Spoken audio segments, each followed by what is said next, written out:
Salut à tous! Dans cette vidéo, nous allons résoudre deux exercices sur les équipements d'interconnexion des réseaux. Donc, je vais vous proposer deux exercices, un facile et un autre plus difficile. Exercice numéro 1, soit le schéma suivant. Donc, je vais vous donner un schéma plus facile qui est composé de deux switches et un routeur au milieu et puis des machines des deux côtés. C'est-à-dire deux LAN séparés par un routeur. La question est la suivante. Dessinez les couches du modèle OSI au niveau de PC0, switch 0, routeur 0, switch 0, serveur 1 et montrez le chemin suivi par un paquet envoyé de PC0 vers serveur 1. Voilà, vous avez à répondre à cette question qui est plus facile par rapport au schéma. Exercice 2. Soit le schéma suivant.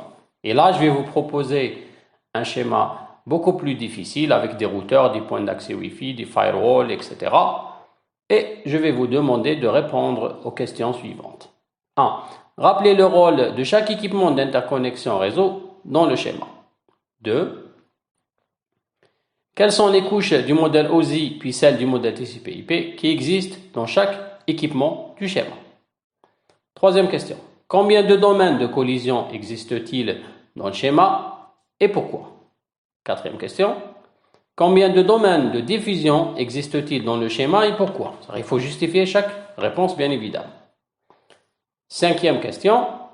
Expliquez le fonctionnement du hub, répéteur, pont, switch, point d'accès et routeur dans les trois scénarios suivants. Premier scénario, quand la machine PC3 souhaite communiquer avec la machine PC1.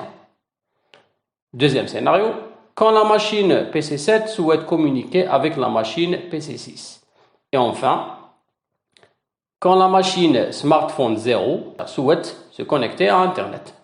Nous allons donc passer à la solution, mais avant cela, essayez de comparer vos solutions avec les miennes. Par rapport au premier exercice, nous avons donc un schéma qui représente deux réseaux locaux, donc un qui est formé de switch 1 qui permet de relier PC2 avec serveur 1 et de l'autre côté nous avons switch 0 qui interconnecte PC1, PC0 et serveur 0. Donc les deux réseaux locaux sont séparés par le routeur 0. On va essayer de répondre en même temps à la question relative au chemin suivi par un paquet envoyé de PC0 vers serveur 1. Et en même temps, on va montrer les couches du modèle OSI qui existent au niveau de chaque équipement d'interconnexion. Nous avons dit qu'un switch, c'est un équipement qui interconnecte plusieurs machines qui appartiennent à un même réseau local, c'est-à-dire un même LAN, et que c'est un équipement qui manipule des adresses MAC, c'est-à-dire il travaille au niveau MAC. Et un routeur, donc c'est un équipement qui permet de séparer les réseaux locaux. Donc là, sur le schéma, par exemple, nous avons notre routeur 0 qui sépare les deux réseaux locaux, un qui contient switch 1 avec les différentes machines, de l'autre côté switch 0 avec les autres machines. Donc un routeur, il travaille à base d'adresses IP. Donc là, vous avez l'adresse réseau 192.168.100. De l'autre côté, par exemple, 192.168.200, c'est-à-dire deux réseaux différents. Donc un routeur, il travaille au niveau IP. Voilà. Donc par rapport aux couches qui existent au niveau de chaque équipement d'interconnexion, nous avons le routeur qui contient bien évidemment les trois couches inférieures du modèle OSI, à savoir la couche physique, liaison de données et réseau, parce qu'il travaille au niveau IP, et c'est la couche réseau qui permet justement d'affecter des adresses logiques IP aux différents équipements réseau. Il permet aussi d'assurer tout ce qui est acheminement et routage d'informations d'une machine ou d'un réseau à un autre. C'est-à-dire dans un routeur, on retrouve les trois couches inférieures du modèle OSI. Par contre, les switches, ils en ont que deux.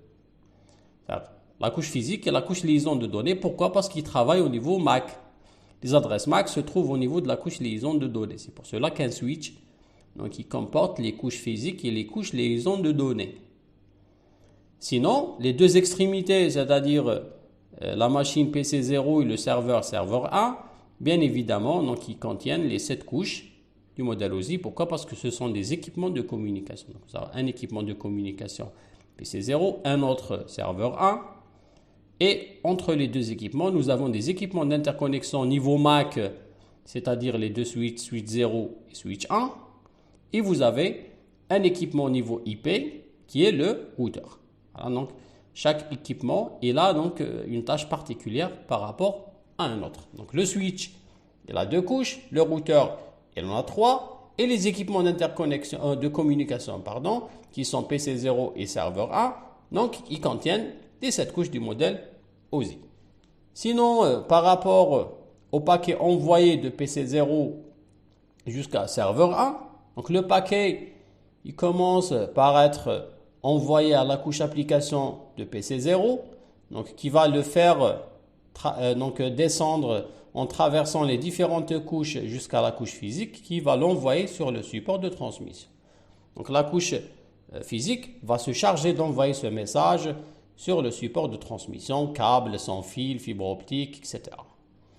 Le switch 0, donc il va le récupérer donc via sa couche physique, il va l'envoyer à la couche liaison de données qui va vérifier est-ce qu'il n'y a pas eu d'erreur de transmission, est-ce que l'adresse MAC de destination elle est correcte et ainsi de suite. Et il va redescendre pour être envoyé au routeur. Le routeur de son côté, il va le recevoir via son adresse physique et va vérifier les erreurs de communication avec sa couche liaison de données. Et la couche réseau donc, qui va déterminer le chemin, le chemin à parcourir pour atteindre le réseau serveur 1, etc. Donc le message, quand il est envoyé, il descend les couches du modèle OSI. Et quand il est reçu, donc il fait l'opération inverse. C'est-à-dire le serveur, quand il va recevoir le message via sa couche physique, donc il va le faire transiter à travers les couches supérieures, c'est-à-dire physique, liaison de données, réseau, transport, session, présentation, application, jusqu'à envoyer le message vers l'utilisateur qui travaille sur serveur 1 quand il s'agit d'un utilisateur. Voilà, donc par rapport aux couches de chaque équipement d'interconnexion, donc on avait dit que les switches, ils ont 2 couches, le routeur 3 et les machines 7 couches. Quand on envoie, on descend et quand on reçoit, on monte les couches, on remonte les couches du modèle OSI. Voilà donc la réponse au premier exercice. Par rapport au deuxième exercice, et là nous avons un schéma beaucoup plus compliqué, donc formé de routeurs, firewall, point d'accès Wi-Fi, switch, répéteur, donc PAN, hub, etc.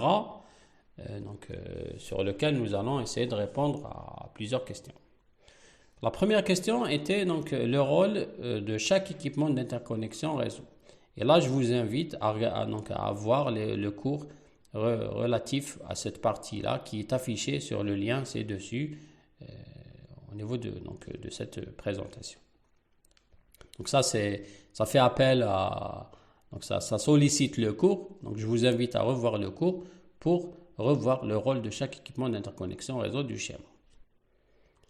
Deuxième question. Donc quelles sont les couches du modèle OSI puis celles du modèle TCP/IP qui existent dans chaque équipement? Donc là, c'est la même question que le premier exercice, sauf que là, nous avons des équipements un nombre beaucoup plus important d'équipements d'interconnexion différents. Voilà, donc les équipements de communication comme les ordinateurs, les smartphones, etc. Donc ils contiennent les 7 couches du modèle OSI, donc, parce qu'ils ont besoin de chaque couche différemment, chacune a un rôle particulier. Le routeur et le firewall, donc ils ont les 3 couches, à savoir physique, liaison de données et réseau, parce que c'est des équipements, particulièrement le routeur, donc c'est un équipement qui permet d'adresser logiquement des machines, c'est-à-dire affecter des adresses IP, et permet donc de trouver les chemins entre des réseaux différents. Et là, donc, c'est le rôle de la couche réseau du modèle aussi. Et le firewall, c'est généralement un service ou un applicatif qui est installé dans un routeur, donc il se trouve donc il contient les mêmes couches qu'un routeur. Sauf que dans certains cas où il est applicatif, là, il peut avoir toutes les couches et ça, c'est un cas particulier de firewall. Le switch, on avait déjà dit dans l'exercice précédent qu'il manipule des adresses MAC, donc il a la couche physique et la couche liaison de données. Le PON, pareil, d'accord.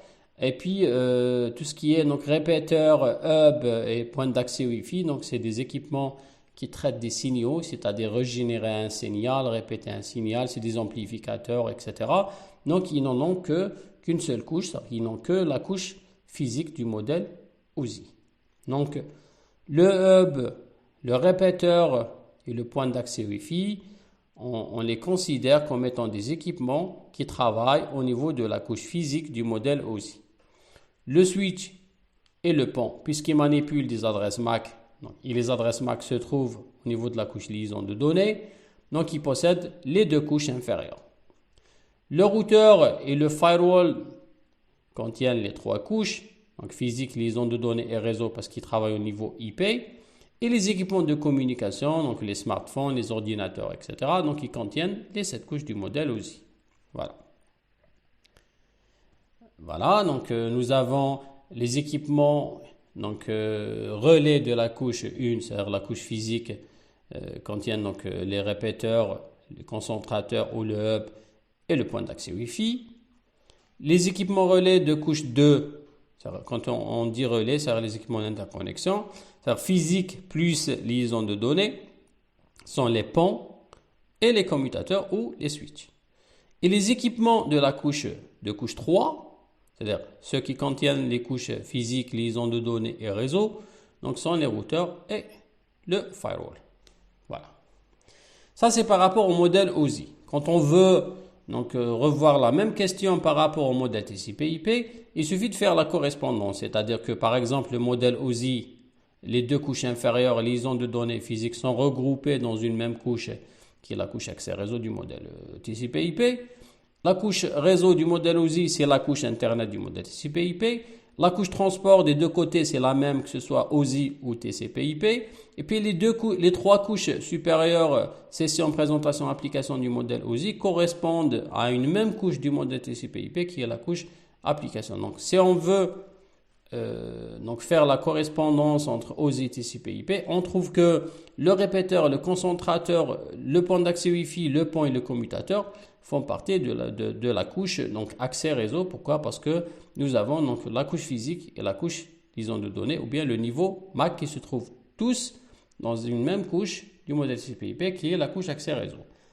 Et le routeur et firewall qui se trouvent dans la couche, au niveau de la couche Internet, parce que c'est la couche qui correspond à la couche réseau du modèle OSI. Voilà donc par rapport aux couches qui existent au niveau de chaque équipement d'interconnexion. C'est selon leur spécialité ou selon leur rôle particulier quand on leur attribue des couches. Voilà. Troisième question. Quel est le type d'adresse manipulée par chaque équipement d'interconnexion?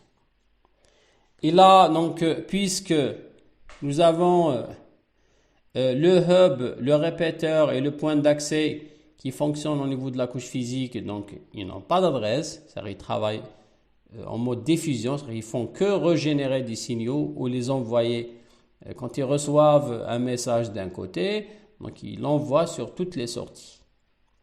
Par contre, le PON et le switch possèdent une mémoire qui fonctionne à base d'adresses MAC pour trouver les machines sources et les machines destination selon leurs adresses physiques MAC.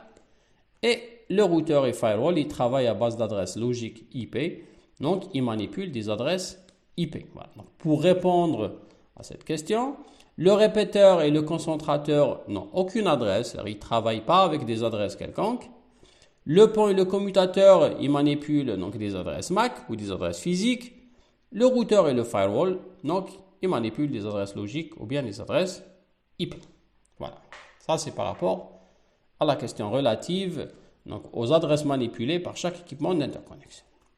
Maintenant, combien de domaines de collision existe-t-il dans le schéma et pourquoi?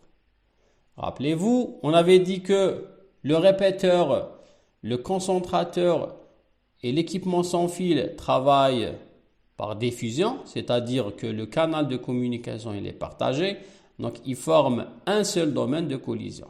Par contre, le pont, le commutateur et le routeur travaillent de point à point, c'est-à-dire que le nombre de domaines de collision il correspond au nombre de ports dont ils disposent.